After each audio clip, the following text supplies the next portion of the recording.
dikatakan dunia ini menarik kepada orang kafir supaya kita diberi iman, jangan punya perangai yang terpedaya dengan keduniaan sehingga seperti menyerupai orang-orang kafir. Kejar mengejar di dalam memperbanyak harta. Saya mesti lebih kaya daripada si fulan. Dapat apa yang dia dapat tak merasa cukup, masih merasa kurang karena dibandingkan dengan orang lain yang lebih kaya.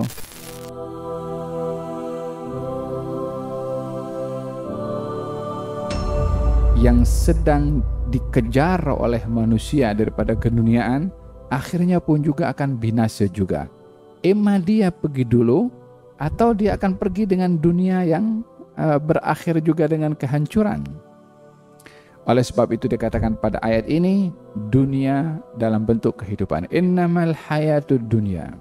Kita dalam bahasa Arab, Al-Quran bila menyebutkan innama, itu menunjukkan lil hasr.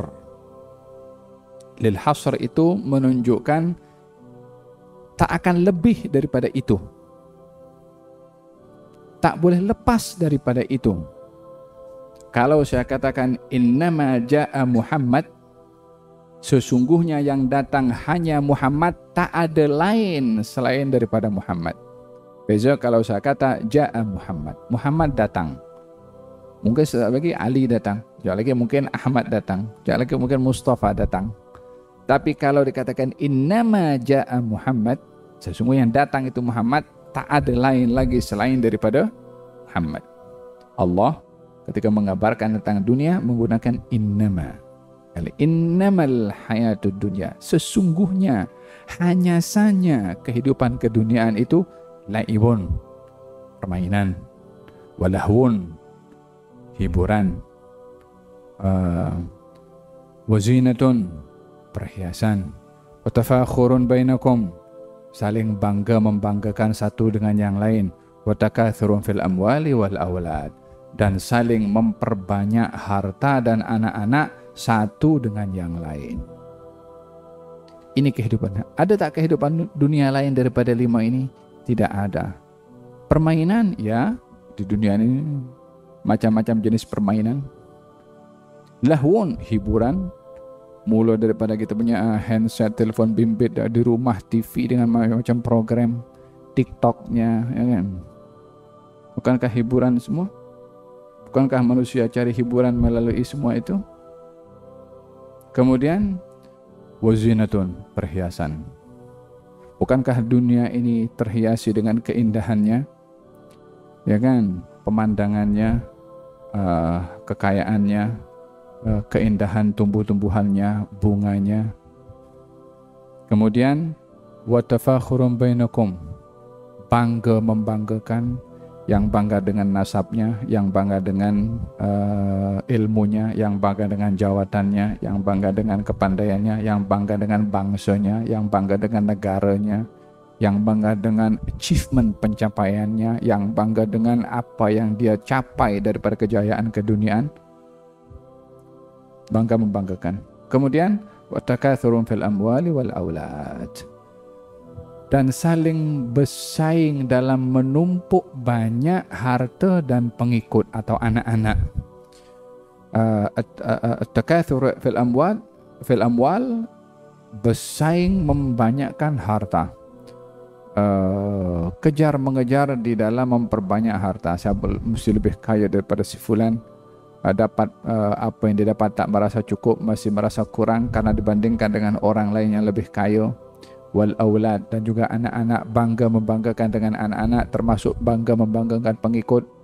Followers saya 5 juta, followers fulan adalah 6 juta, followers saya 300,000, saya pun 3 orang saja. Bangga membanggakan di dalam anak-anak, yang dimaksudkan juga termasuk bangga membanggakan dalam pengikut. Bukankah orang cari subscribers sekarang? Bukankah dia bangga kalau followersnya berjuta-juta? Tanpa dilihat yang follow itu dalam follow apa? Dalam kebaikan, dalam akhlak, dalam ihsan, dalam manfaat, atau dalam pendedahan aurat, atau dalam tari-tarian yang maksiat, atau dalam hal-hal yang kosong. Kalau kita tengok yang paling banyak follow dalam hal-hal yang mungkar, Bukankah itu hakikat keduniaan yang diuraikan oleh Allah Subhanahu wa taala pada ayat tadi? Lalu kamathali ghaithin a'jabal kuffara nabatuhu thumma yahiju fatarahu musfarran thumma yakunu hutama wa fil akhirati adabun syadid wa maghfiratun minallahi wa ridwan wa mal hayatud dunya illa mata'ul ghurur. Selepas 5 ini tentang kehidupan keduniaan, diberi perumpamaan. Perumpamaan dunia yang 5 tadi, umpama hujan turun. Tanah yang gersang, tumbuh-tumbuhan, jadi hijau. Tengok itu geografik tuh. Kalau musim kemarau panjang, kering semua. Pas itu turun hujan. Nah, dipercepat tuh video tuh, nampak tumbuh-tumbuhan tuh kan. Pas itu kering balik. Kamathali ghaithin a'jabal kuffara nabatuhu. Umpama hujan turun yang menarik perhatian mata orang-orang kafir, keindahan keduniaan itu. Ingin memberitahukan, kalau Allah sebutkan keduniaan itu menarik mata orang kafir, orang beriman jangan. Jangan seperti orang kafir yang terpedaya dengan keduniaan. Dikatakan dunia ini menarik kepada orang kafir supaya kita diberi iman, jangan punya perangai yang terpedaya dengan keduniaan sehingga seperti menyerupai orang-orang kafir. Kamathali ghaithin a'jabal kuffara nabatuhu thumma yahiju fatarahu musfarra. Sudah berlalu beberapa masa musim bertukar, setelah turun hujan dan nampak tumbuhan itu hijau, bertukar musim jadi kering. Tumbuh-tumbuhan tadi yang hijau, rumput jadi kering, pokok jadi kering, dedaunan pun jadi kering. Yang awalnya berdaun, tak berdaun, yang berbunga, tak berbunga, yang subur dengan rumput akhirnya kering pun juga, kontang tak boleh melihat kehijauan. Wabadin kamathal ajabal kufaran dapat semua hijau fatar musfarun thumma yakunu hutama. Kena angin terbang semua yang kering, khalas. Yang tadi hijau, yang tadi berbunga, yang tadi berbuah, habis semua. Macam tu dunia juga. Nampak macam indah, nampak macam seronok, lama-lama juga habis. Mau tahu buktinya orang tidak dapat menikmati keduniaan walaupun punya segala-gala keduniaan? Coba kalau orang masih muda, banyak duit, boleh buat apa saja. Kalau sudah umur 80 tahun ke atas, sudah bongkok.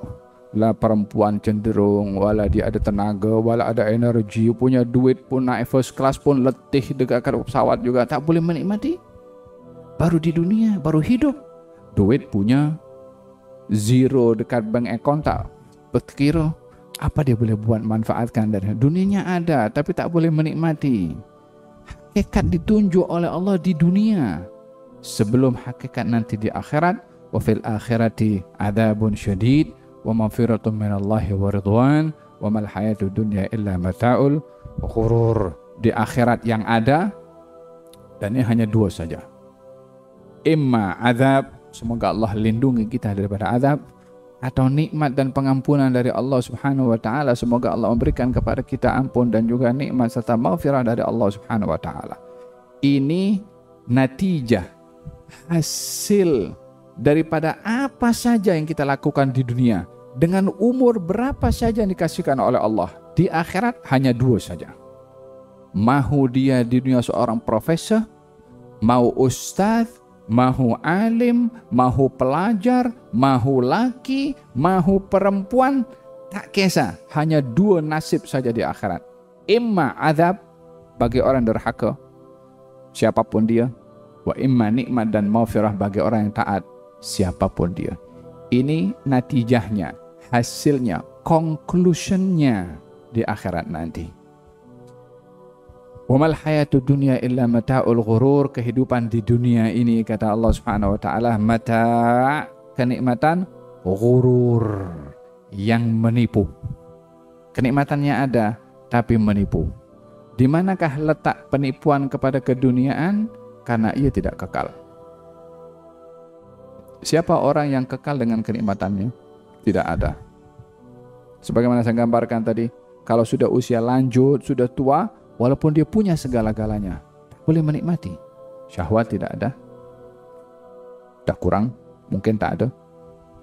Nak memanfaatkan duit terbang kemana-mana pun, lenguh sana, lenguh sini, Panadol setiap saat. Dan apa yang membawa kepada seseorang hakikat kehidupan selain daripada iman kepada Allah dan juga amal yang saleh. Man amila salihan min dzakara wa untha wa huwa mu'minun falanuhyiyannahu hayatan thayyibah wa lanajziyannahum ajrahum bi ahsani ma kanu ya'malun. Orang yang beriman, laki-laki atau perempuan, dan beramal saleh, maka kami beri kepadanya hidup bahagia di dunia. Walaupun naik bisikal, walaupun naik motosikal second hand, walaupun kehidupannya di rumah hanya satu bilik, walaupun gajinya ngam-ngam dengan 1 bulan, dia akan bahagia dengan iman dan juga dengan amal soleh. Itu baru di dunia. Di akhirat, walanziyannahum ajrahum bi ahsani ma kanu ya'malun, akan kami beri balasan yang lebih baik di akhirat nanti sebagai balasan amalnya di dunia. Mana ada orang boleh bahagia di dunia dan juga di akhirat selain daripada cara yang diberikan oleh Allah, iman dan juga amal saleh. Bukan banyak duit, bukan tinggi pangkat, bukan banyak subscribers, banyak pengikut, ataupun syuhrah, kemasyhuran. Letak kebahagiaan dan selamat di dunia terletak kepada 2, iman dan juga amal saleh.